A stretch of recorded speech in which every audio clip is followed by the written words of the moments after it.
Recently, we had an opportunity to support the Native Hawaiian community on the Big Island, and we volunteered to install an air conditioning system for a brand new medical center that caters exclusively to the Native Hawaiian community in Kamuela. Really enjoyed the experience, doing things right, responsibly. Our CEO, Earl Matsuda, pretty much signs all of his emails, Pono Malama, which is doing the right thing to take care of each other. Contributing to the success of the community helps us contribute to our own success.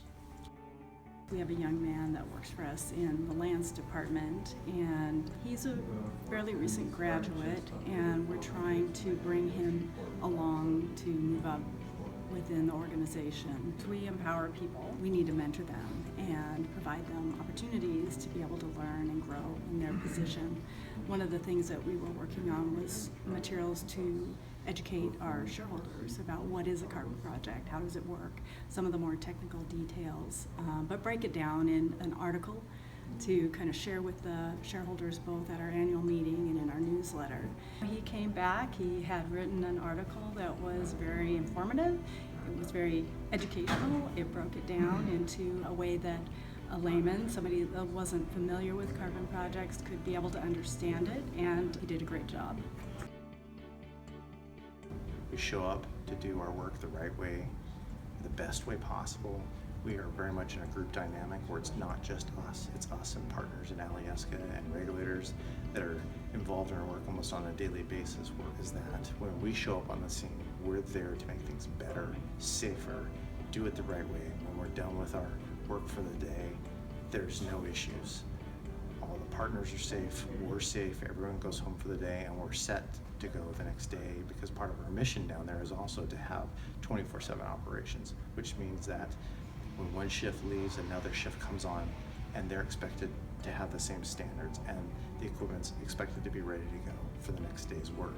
So it's mission critical for us, and part of that mission is the safety and leaving things the right way, and not leaving a checklist for the next guy to come in and pick it up, and it's a handoff. It's, we don't finish until we're done.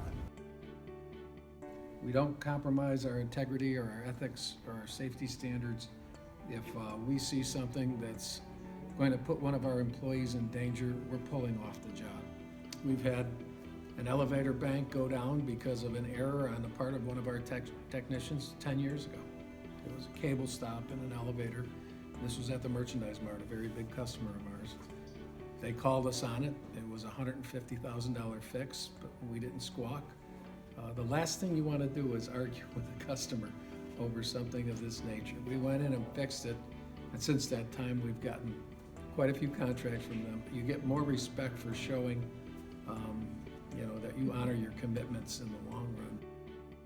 When we talked about if we leave things better than we found it, we really looked a lot at like the facility contracts, where we get to a facility and it's pretty worn down. We have our mission, but it doesn't really require you to make the place look better than what you found it before.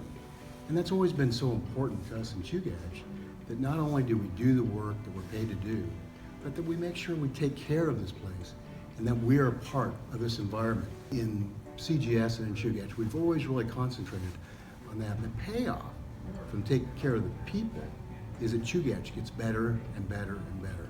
Not only does the person get more education, get more training, more ability, but that translates into what they're going to do for Chugach in most cases, and we get the benefit of it in the end. So it's not just looking at facilities, it's not just looking at your job, it's also looking at our Chugach people.